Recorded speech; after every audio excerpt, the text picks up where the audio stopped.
Hola a todos y todas, voy a iniciar la exposición sobre la Dirección de Impuestos y Aduanas Nacionales, la DIAN, y su relación con la teoría administrativa sobre la organización, su estructura y su comprensión a través de diferentes enfoques. La DIAN es una entidad adscrita al Ministerio de Hacienda y Crédito Público. Se constituyó como unidad administrativa especial mediante Decreto 2117 de 1992. Para el año 2020, se expide el Decreto 1742 que modifica su estructura y es el decreto que mantiene vigencia hasta la fecha.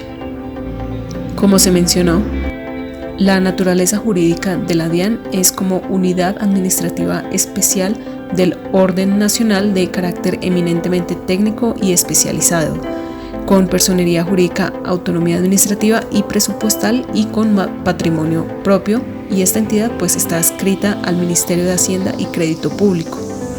Su jurisdicción comprende el territorio nacional y su domicilio principal es en la ciudad de Bogotá, y su patrimonio está constituido por los bienes que posee y los que adquiere a cualquier título o le sean asignados. Tomando como referencia lo planteado por Martínez Fajardo respecto a los elementos que componen las organizaciones, vamos a tener en cuenta que la DIAN se caracteriza por tener un sistema gerencial, objetivos racionales, estructura formal interna, recursos y una estructura externa.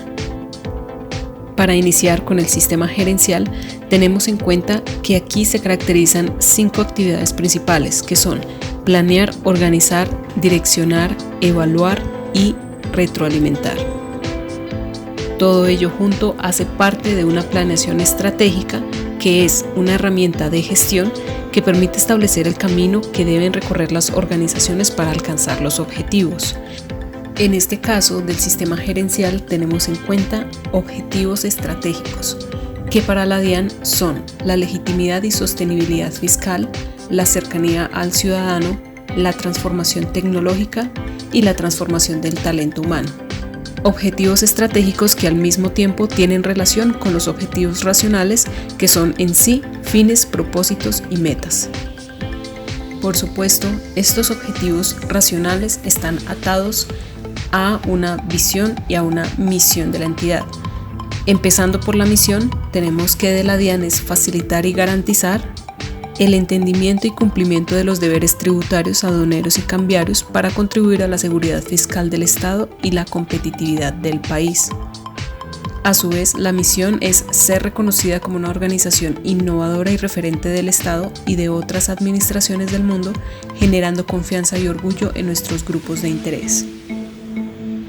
Teniendo en cuenta su naturaleza técnica y especializada, entonces tenemos que su objetivo es coayudar a garantizar la seguridad fiscal del Estado colombiano mediante la administración y control al debido cumplimiento de las obligaciones tributarias, aduanera y cambiarias, en condiciones de equidad, transparencia y legalidad. De esta manera, su especialidad se refleja en las siguientes funciones: la administración de los impuestos de renta y complementarios, lo cual comprende su recaudación, fiscalización, liquidación, cobro, devolución y sanciones pertinentes. Al igual, la administración de los derechos de aduana y demás impuestos al comercio exterior, lo que no solo comprende la tributación, sino también la aprehensión, decomiso o declaración en abandono de mercancías, su administración y disposición. Otra de sus funciones es el control y vigilancia sobre el cumplimiento del régimen cambiario en materia de importación y exportación de bienes y servicios. Otra de las características que recoge la DIAN es la estructura formal interna, que se caracteriza por una jerarquía de relaciones de autoridad y trabajo entre las personas que integran la organización. También existe una división, especialización y estandarización del trabajo, cada uno de ellos reflejados en normas de comportamiento formal que se definen a través de reglamentos o estatutos aprobados legalmente. Es el caso del planteamiento de un organigrama de nivel central, es decir, la DIAN va a tener una dirección general que, a la vez que tiene un subdepartamento de oficinas de control interno u oficinas de asuntos internos, va a tener un conjunto de direcciones específicas con funciones especializadas, que al mismo tiempo nuevamente se subdividen en subdirecciones con funciones aún más específicas. Para que esta estructura interna y sus elementos se coordinen, se apoyan sobre diversos procesos, en este caso son 4 para la DIAN: los procesos estratégicos, los procesos misionales, de apoyo y de evaluación y control. Cada uno de ellos son un medio para establecer un flujo de información adecuado para la entidad. Como parte de esa estructura interna, existe un código de ética, que es un documento que recoge los principios, valores, pautas de comportamiento y conductas que estos servidores asumen y se comprometen a cumplir para un debido ejercicio de la función pública.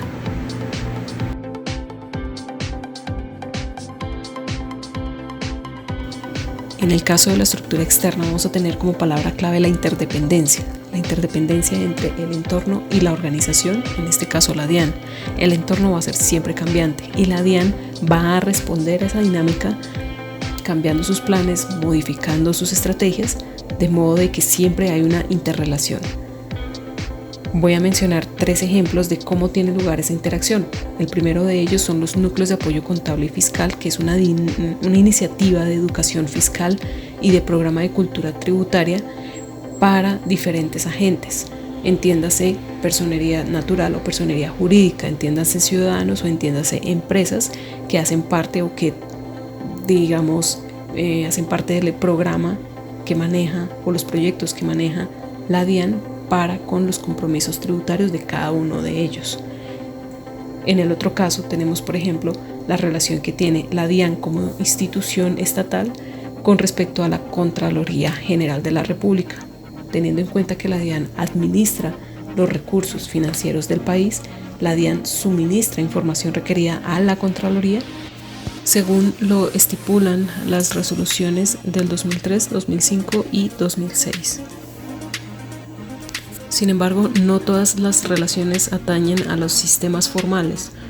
Existen también sistemas informales, por ejemplo, con la Comisión de Expertos en Beneficios Tributarios. Si bien no está arreglada, es una relación de colaboración para elaborar planes estratégicos, elaborar metodologías y procesos más eficientes con respecto a la administración de los recursos públicos.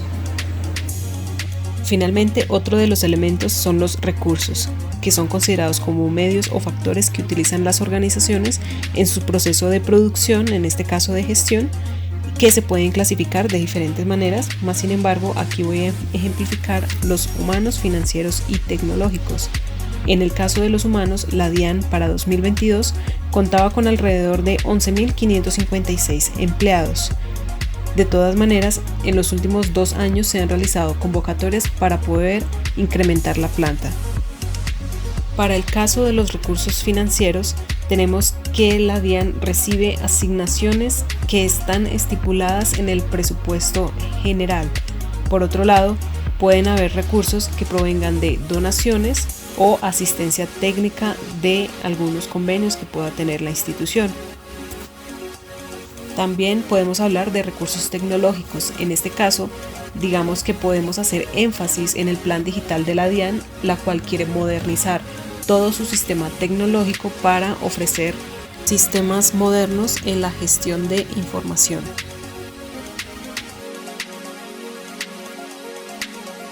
A partir de acá se va a tener en cuenta la relación de los elementos que ya se han descrito de la organización de la DIAN, esas características con respecto a las teorías administrativas que van desde la clásica hasta la teoría de sistemas, sobre todo caracterizando esos aspectos que la DIAN comparte en cada una de ellas. El primero de ellos va a ser la DIAN y el reflejo de la teoría clásica de la administración según Fayol, el cual van a hablar de funciones básicas que corresponden o van a corresponder a lo que ya se ha descrito sobre el sistema gerencial, con actividades como la planeación, la organización, la dirección, la coordinación y el control. En el caso de la planeación, ya se establecen objetivos, metas y acciones a corto y largo plazo. Se formulan estrategias y políticas para hacer más eficiente la actividad de la organización. Ese orden que se ejecuta a través de la estructura interna que, como dijimos, está subdividida en direcciones especializadas. Por tanto, a este conjunto de subdirecciones los va a acompañar la acción de dirección, es decir, esa dirección va a tomar decisiones, resolver problemas y resolver la gestión de cómo se distribuyen los recursos humanos para cumplir ciertas actividades y metas. Ahora, de este conjunto tiene que haber una opción de coordinación y colaboración entre las diferentes áreas para lograr que esa gestión pues sea efectiva, y al mismo tiempo tiene que haber un control, es decir, ese control se va a concentrar en la revisión de procesos y medición de resultados y la implementación de ajustes necesarios que pues va a estar presente en cada paso del proceso o actividades mientras se logran las metas.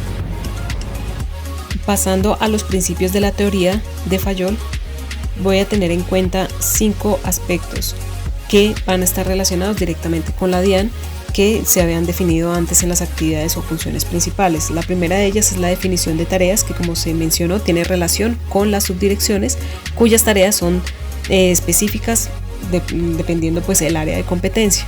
Tenemos la coordinación de actividades. Como sabemos, son muchas subdirecciones las cuales van a tener que rendir cuentas a un superior y asimismo a otro superior, que sería la dirección general. Entonces todo ello tiene que estar coordinado, y de ahí deviene la jerarquía y unidad de mando, que va a ser la dirección general quienes van a retomar toda esta información y van a determinar si se ha establecido las actividades correctamente y si la gestión está siendo efectiva. Ahora, esto también implica que la responsabilidad, hay una autoridad global, mientras que las subdirecciones tienen responsabilidades específicas que de todas maneras engloban todas sus subdirecciones o subdepartamentos al mismo tiempo. Entonces, existe una centralización en la dirección general y una descentralización en las subdirecciones, que de todas maneras están centralizadas en sí mismas, con diferentes áreas que van a responder a ellas. Como se ha mencionado, estas características de la teoría clásica son algo que se ha quedado en la formación de esta organización compleja como lo es la DIAN.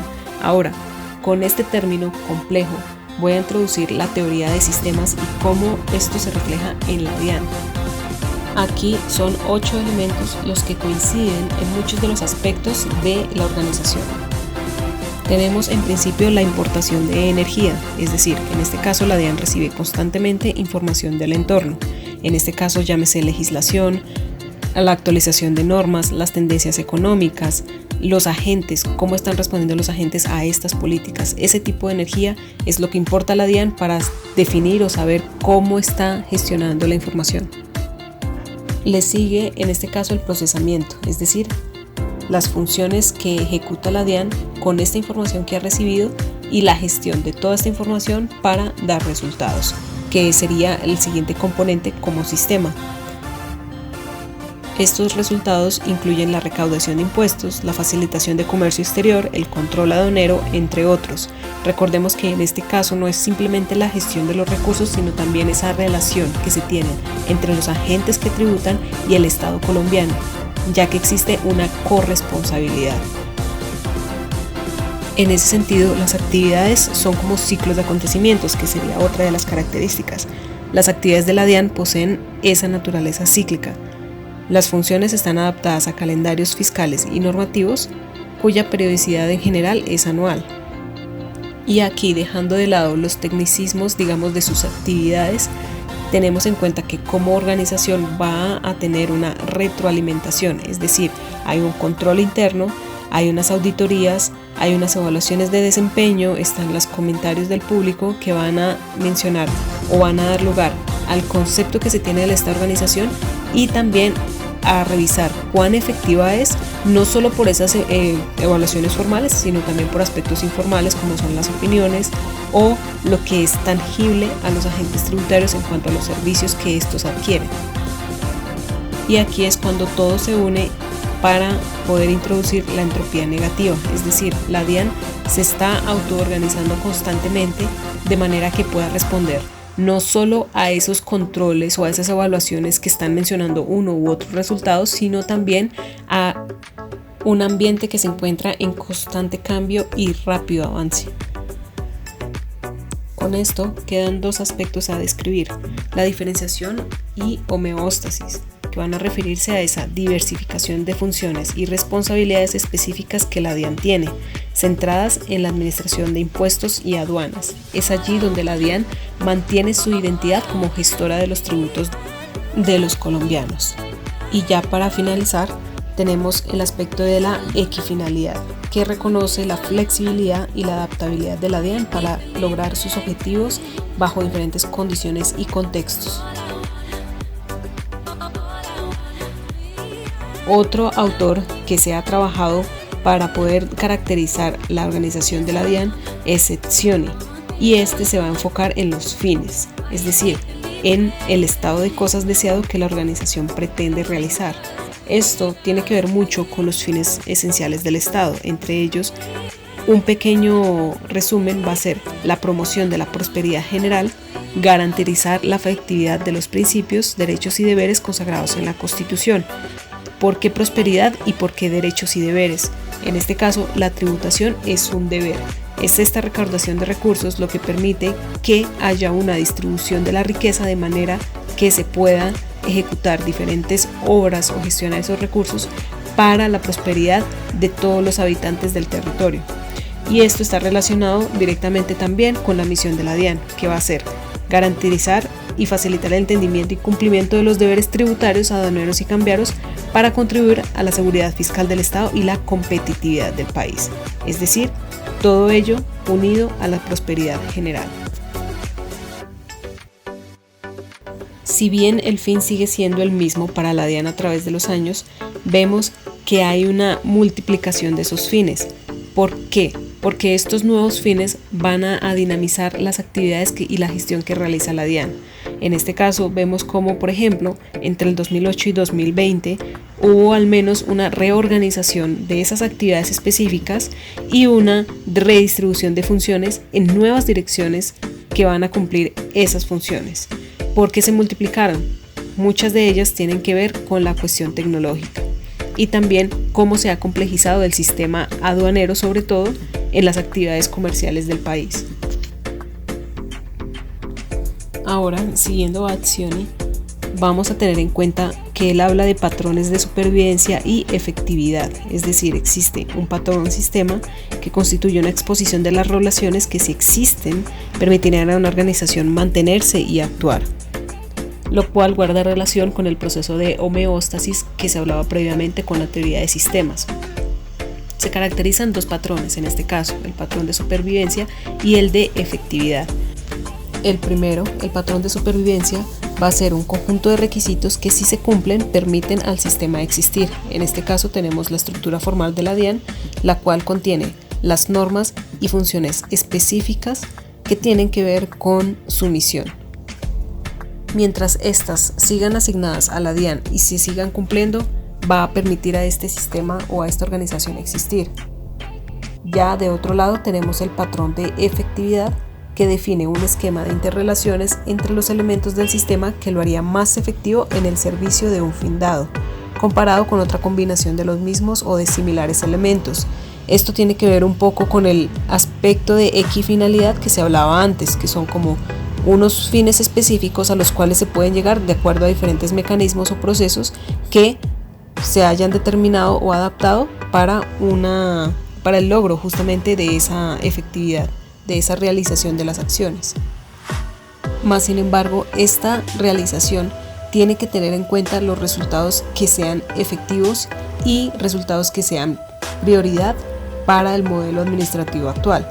Es el caso de la introducción del modelo integrado de planeación y gestión que la DIAN adoptó en el 2018.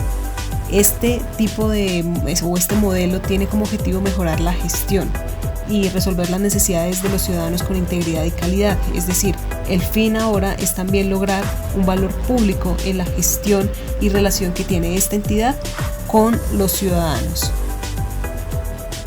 Y esto se traduce en otros de sus objetivos, que son el agilizar y flexibilizar los procesos para cumplir ese objetivo institucional, desarrollando una cultura organizacional con fundamento en la información y gestión del conocimiento que contribuye a la toma de decisiones. Para el caso del sistema de control, el objetivo del modelo va a ser el seguimiento y control a los resultados, facilitar la participación ciudadana en la rendición de cuentas, en la planeación, gestión y evaluación. Ya como características generales, el modelo va a operar a través de 7 dimensiones fundamentales para el cumplimiento de los objetivos institucionales. Cada una de ellas se desarrolla a través de 19 políticas de gestión y desempeño organizacional.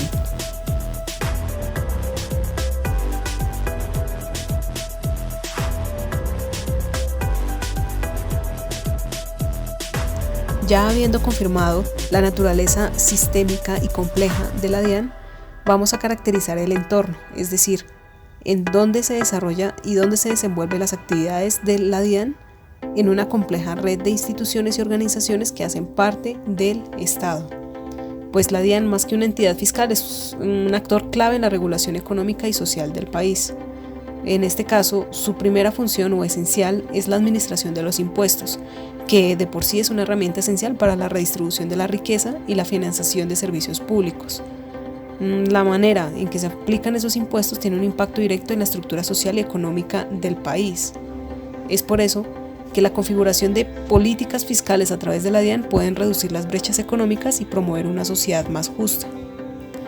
Sin embargo, más allá de los números, la DIAN se encarga también de salvaguardar la legalidad y la ética del sistema social, pues combate la evasión fiscal, asegurando que todos los ciudadanos y agentes tributarios contribuyan justamente. No es un problema solamente financiero, sino que afecta los recursos disponibles para servicios públicos y programas sociales. Así, en un sistema social dinámico, la DIAN se adapta a los cambios económicos y sociales. Desde esa evolución y adaptación o evolución tecnológica, la DIAN se adapta a estos cambios y los reintroduce a su propia dinámica. Interactúa con ciudadanos, empresas, otros organismos gubernamentales, tejiendo una red de relaciones que hace parte de todo el entramado del sistema social. Teniendo en cuenta este rol que cumple la DIAN, tenemos en cuenta los diagnósticos del sistema tributario, en este caso basados en un texto de Ferguson y Hofstetter, donde se caracterizan 3 aspectos principales de este sistema. En principio, que Colombia tiene un recaudo insuficiente.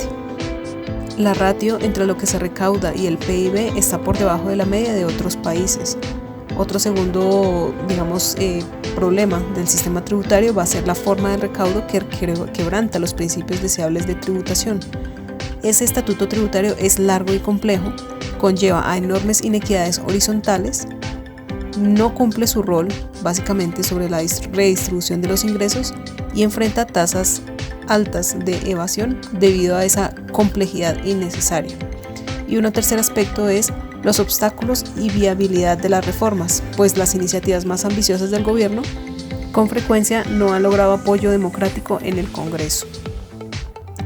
Todo ello ha dado lugar principalmente a 3 problemas grandes que son parte de los retos a los que se enfrenta la DIAN, como lo son la corrupción, la débil cultura tributaria y una estructura tributaria regresiva en esencia. Así se retoma el hecho de que no se trata solamente de una función esencial como la es de recaudar impuestos y administrarlos, sino también es involucrarse con las personas afectadas y saber cómo éstas responden a esas políticas, de manera de que no sea una entrada en conflicto a los intereses personales o individuales, sino que en vez de que sea un conflicto, sea algo que involucre la concientización de lo que significa el deber ciudadano, de contribuir para lograr objetivos de mayor envergadura. Así, lograr altos niveles de la cultura tributaria es uno de los retos de la DIAN. La falta de dicha cultura es la principal causa de la evasión y los ilícitos tributarios. Esto mejora todo el sistema de recaudación, presenta los altos índices de evasión y fraude fiscal y esto perjudica aún más el desconocimiento por parte del ciudadano del cumplimiento de los deberes formales que adquiere como ciudadano. Es por esto que la DIAN, como se explicó antes, ha establecido núcleos de apoyo contable y fiscal, que son una iniciativa de responsabilidad social para fomentar esta cultura tributaria. Por supuesto, no son los únicos problemas a los que se enfrenta la DIAN. en el caso de la legislación o de cómo se negocian las políticas o los recursos en el Congreso, a partir de un presupuesto general, ha hecho que la DIAN tenga que tomar una posición específica y estricta sobre los recursos que necesita para lograr sus objetivos, que de todas maneras no ha sido suficiente, como pasó en el 2023, en julio, cuando durante las discusiones del presupuesto o las asignaciones del presupuesto general de la Nación, el Congreso le ha recortado 200.000 millones a la DIAN, otorgándoselas a otra entidad, totalmente desconociendo las solicitudes que la DIAN había hecho previamente, relacionadas con la necesidad de incrementar la planta para lograr los objetivos de control y seguimiento a los agentes tributarios. Para concluir, la DIAN emerge como una organización estatal vital en la que convergen diversos enfoques y principios de gestión y administración. Su naturaleza demanda una gestión eficiente y flexible, capaz de responder a las complejidades del entorno económico, político y social que también están en constante evolución en el país. Otra de las conclusiones es que la DIAN sustenta su gestión o sus actividades en el principio de división del trabajo y la unidad de control y mando, que son todavía principios fundamentales de la teoría clásica. Más sin embargo, en la DIAN, la aplicación de estos principios van más allá, pues han dinamizado sus unidades mediante la coordinación y comunicación efectiva a lo largo de toda la estructura, uniendo fuerzas para enfrentar los desafíos del panorama actual en Colombia y su sistema tributario. Es aquí donde la DIAN combina elementos de la teoría clásica con la teoría de sistemas, y es una combinación que proporciona una base sólida para abordar esos desafíos complejos. Aunque en esencia la DIAN incorpora elementos organizacionales esenciales, sistema gerencial, objetivos claros, estructura formal, estructura externa y la gestión eficiente de recursos, estos no son estáticos, más por el contrario son dinámicos y han cambiado desde la fundación de la organización. Finalmente, la DIAN no existe en un vacío, forma parte de un sistema social complejo, una red de transacciones financieras, obligaciones legales y cumplimientos normativos, al mismo tiempo que un conjunto de reglas informales y aspectos socioculturales que estimulan la creación de formas de comunicación efectivas que conducen al cumplimiento de sus fines y metas.